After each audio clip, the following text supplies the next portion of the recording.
What's up, YouTube? This is Too Raw for TV. All right. So, last night,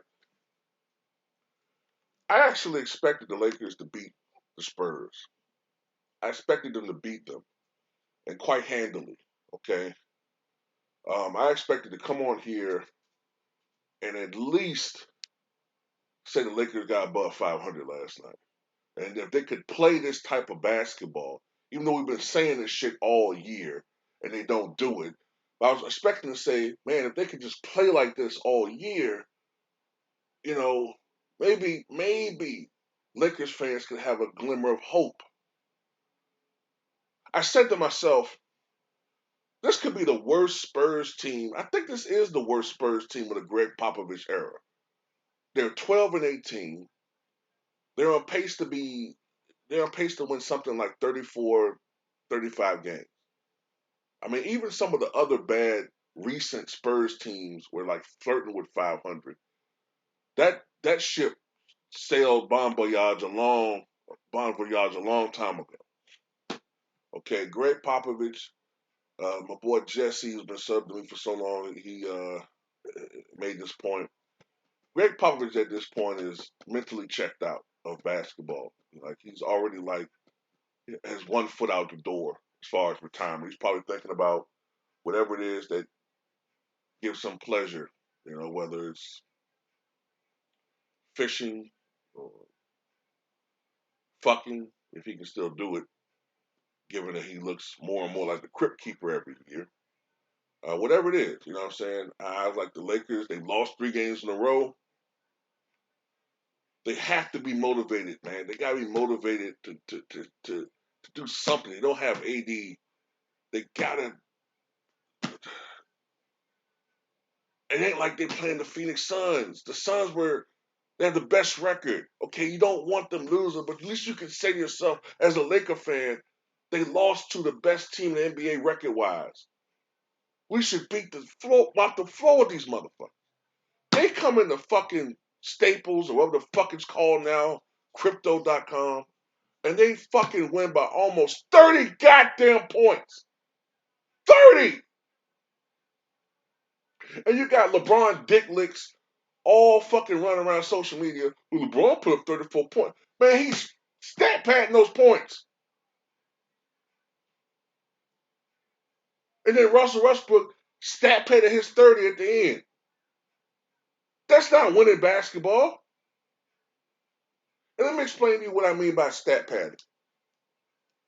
Look, all players do it to a certain extent, in my opinion. All players do it. Kobe Bryant did it. Even Michael Jordan did it. I'm going to tell you a time when I saw him do it. 1997 NBA Finals, Game 6. Heading into that game, you know who's leading the playoffs in scoring per game? Penny Hardaway. Penny Hardaway, in that first round series against the Miami Heat, averaged 31 points a game. This is when it was harder to score. She was leading the playoffs with 31 points a game, including 2 magnificent performances in games 2 and games 4 of that series. This was when it was still best of 5. And Jordan, I think, came into that game averaging like 30, a little bit under 31, like 30.94, whatever the fuck it was. So I took note of that because I know how important it is for Mike to lead in scoring. So Mike ended up that game with 39 points, and it pushed him just ahead of Penny with 31.1. He took 35 shots that game. Now I'm not saying his sole mindset was I gotta pass Penny, but it was on his mind. He came out aggressive offensively, so he was stat padding. But at least it didn't interfere with the game. But he was stat padding to an extent. I've seen Kobe do it to an extent. Okay, everybody does it to an extent. But what LeBron is doing is he's making sure he's getting his points before 2 things happen. Before fatigue kicks in, and or before a game gets out of hand, scoring wise, and he gets yanked. because you're not going to have LeBron out there, well, at least not too often, but I've seen him do it a little bit this year. You don't want him out there when they're getting blown up by 25 points and he's just putting up points. Now, that really looks like stat padding. So I've seen him do this the last 4 games. Come out there and fire. Fire from three, taking 7, 10 threes in a game. Uh, just being offensive minded from the get go. So he gets his 27 to 30 points by the third quarter. By that time, the game's a blowout. And then he can focus on getting his little rebounds and assists. Russell Westbrook, when it's getting a blowout in the second half, he's padding his points. I just watch basketball enough to see that shit. Like I said, all players do it to an extent, but sometimes it's just become egregious. And when it really becomes obvious is when that shit is not impactful. When a motherfucker gets 30 points and it has no impact on the game whatsoever. Because usually, you know, it either is not coming with the flow of the offense. Like, I'll tell you what I'm talking about. Impactful scoring to me is when a player's scoring changes the momentum of a game, impacts a game where if a guy was being a facilitator and his team is down by 8, 9, it's getting out of hand, then he starts going into scoring mode, and then suddenly the game is tied. But also on the defensive end, you know what I'm saying, a great player is supposed to show some effort. Last night, Spurs got almost no resistance from three. They went 15 to 33 from beyond the arc. I think the Lakers went 5 for 24, some shit like that. 5 for 25. Just unexcusable. And you can't blame AD last night. You can't blame him. He wasn't playing. He wasn't playing. The problem with this team is their lack of consistent commitment to defense. They're old, and shit. I mean, they got some guys on this team that just can't fucking shoot. In a league that's all about shooting now. Anthony Davis can't shoot threes. Russell Westbrook can't shoot threes. LeBron can shoot them, but he's not fucking Steph Curry. Carmelo can shoot, but at this stage of his career, he can't play heavy minutes. Failing Horton Tucker, he can't shoot for shit. I mean, for shit. And then the other guys, they run hot and cold. Do they really have anybody on their team other than Carmelo and anybody in their prime that's like a real fucking marksman? Nope. And you got all these fucking old dudes, and these young players are running them off the fucking court. They gave up almost 140 points to the Spurs. They can't lose these types of games, y'all. I've been telling y'all this. They can't lose these fucking easy ass games to these bum ass teams, and do you expect them to pull some miracle out the hat when they go up against the Warriors, who I think they got to play 3 more times? The Suns, again, a couple more times. They got to play these teams. They got to they got to play the Bucks again. They got to play the Nets on Christmas Day. Now they're probably look. They should beat the Nets. The Nets don't have Kyrie Irving and they don't have Kevin Durant. Now James Harden cleared protocols. Now if James Harden comes, I'm gonna tell you something. This is when you know the Lakers suck.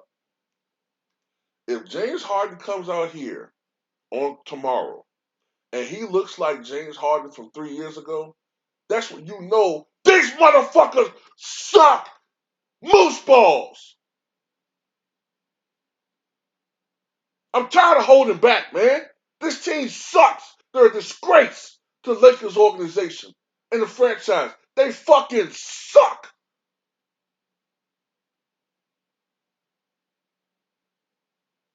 Got Dwight Howard on clutch points. Well, regular season, we just waiting there. We just waiting our turn. People counting us out. When we get the playoffs, man, shut up, man. Y'all might not even make the playoffs. I keep telling people it's a stretch in the end of January where they're gonna have a 6-game road trip. It's a stretch in January. I think it's after the 8th. Every other fucking game is against a marquee team. I keep warning people about the impending fucking hurricane that is their schedule coming. They have to win these games that are coming up, and they're not fucking doing it. And don't fucking cry to me by February the 1st if they're 8 games under 500. They're not winning games. They're doing the same thing that they did the first year LeBron was here, when they had an easy schedule and they kept losing to those games, those teams that they should have been winning. They had the easiest schedule in the NBA, and they couldn't take advantage of that. I've never seen a schedule that easy. They couldn't win most of those games, well, half of them, more than half, because they had a losing record at the beginning of the year. Now they're 16-17.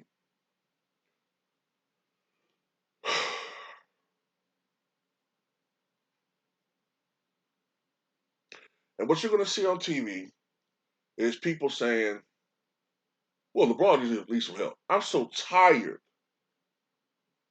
I am so tired. I swear, every time I hear that phrase, my blood pressure go up fucking 25 points, man.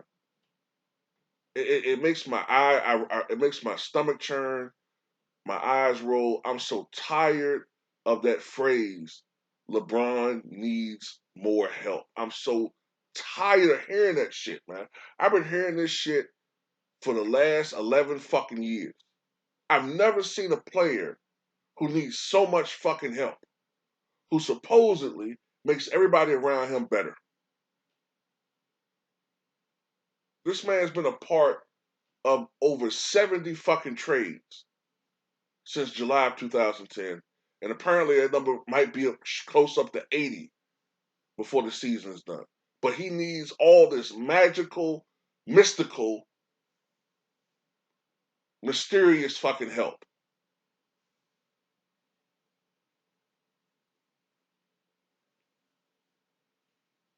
You know who needs help right now? Nikola Jokic. That's who needs fucking help right now. Nikola Jokic needs fucking help. And I'm even saying that. And I don't fucking really rock with him like that. He needs fucking help. You see him crying? He should be going out press conferences. I need more help. I just tired of putting up triple doubles and I keep fucking losing. I didn't come to the NBA to lose.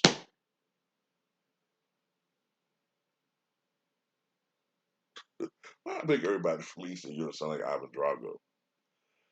No, he needs fucking help. Giannis needed help earlier this year. I was making videos about that. People telling me he's a superstar. He need to suck it up and get it done. Well, guess what? He's the GOAT. LeBron, right? He's the GOAT. He need to get it done. He picked this team. He handpicked this team like fucking berries out of a garden. Okay? The organization wanted to get other guys. No, he picked this team. See, one thing that LeBron fans, the extreme fans, I'm talking about all you guys, the extreme fans. You know, one thing they fucking lack to me is accountability. They don't want to hold LeBron James accountable for his actions. Okay, he don't have to have the same team. That's fine. All I want is for them to say, you know what? Okay, you're right. He should be held accountable for the rosters that he create and they don't work out. Okay? Yeah. All right. All right, fine. I just don't like how he gets all these do-overs. If things aren't working out, the whole media will tell them will press the organization and and and and and, and push out the propaganda that hey, this team needs to be retooled and rehashed so he can win. Well, if that's the case, I want that for every fucking team. Every fucking player who's not having a good year as far as success, I want the media to do the same thing for everybody else. Then I'll shut the fuck up. Dame Lillard not doing well. Don't press him to get traded. Hey, press the organization to make some super trades. Hey, Milwaukee's not doing well. Hey, don't press Giannis to go somewhere else to help LeBron. Oh no. Persuade other people to join Giannis so he can win a ring. Another one. Hey, the process ain't working in Philly. Don't press Ben Simmons to leave. No, tell him to stay and give them some help, some great help.